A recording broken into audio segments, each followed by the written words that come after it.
السلام علیکم ورحمۃ اللہ وبرکاتہ۔ کتاب و حکمت یوٹیوب پر آج آپ کے سامنے یہ قرآن مجید کا یہ 15واں پارہ ہے، سورہ الکہف ہے، اور آیت نمبر 66 سے لے کر 70 تک یہ 5 آیات آپ ترجمے کے ساتھ پڑھوں گا۔ پہلے تلاوت سنیں۔ اعوذ باللہ من الشیطان الرجیم، بسم اللہ الرحمن الرحیم۔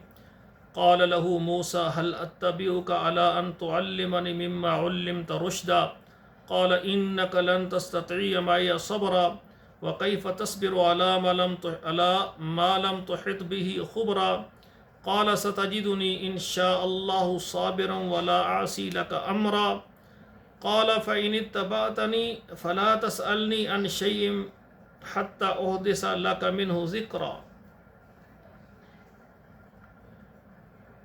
قال له موسیٰ، کہا اس کے لیے موسیٰ علیہ السلام نے، حل اتبعک علی ان تعلمنی مما علمت رشدا، کہ میں تیرے ساتھ رہوں گا یہ کہ میں تجھ سے سیکھوں جو اللہ نے تجھے بھلی راہ سکھائی ہے۔ قال انک لن تستطیع معی صبرا، خضر علیہ السلام نے کہا موسیٰ علیہ السلام سے، تو میرے ساتھ نہ ٹھہر سکے گا، میرے ساتھ یعنی تو صبر نہیں کر سکے گا۔ وَكَيْفَ تَصْبِرُ عَلَى مَا لَمْ تُحِطْ بِهِ خُبْرًا، اور کس طرح تو صبر کرے کہ جو بات تیرے اختیار میں نہیں ہے، تیرے قابو میں نہیں ہے۔ قَالَ سَتَجِدُنِي إِن شَاءَ اللَّهُ صَابِرًا، ہے موسیٰ علیہ السلام فرمانے لگے تو مجھے پائے گا انشاءاللہ تعالیٰ صبر کرنے والا، یعنی میں ٹھہر جاؤں گا آپ کے ساتھ۔ وَلَا عَاصِي لَكَ أَمْرًا، میں تیرے حکم کی خلاف ورزی نہیں کروں گا۔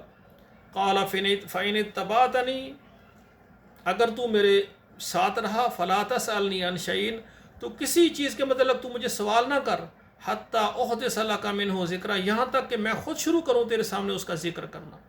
تو یہ 5 آیات جو ہے نا آپ کے سامنے میں نے پڑھی ہیں، تو ان کو خود بھی یاد کریں، ترجمے کو بچوں کو بھی کرائیں، اور اپنے موبائل میں واٹس ایپ نمبر پر ضرور شیئر کریں، فیس بک پر ضرور شیئر کریں، تاکہ یہ قرآن مجید کا درس ہمارے لیے صدقہ جاریہ بنے اور راہ نجات بنے۔ والسلام علیکم ورحمۃ اللہ وبرکاتہ۔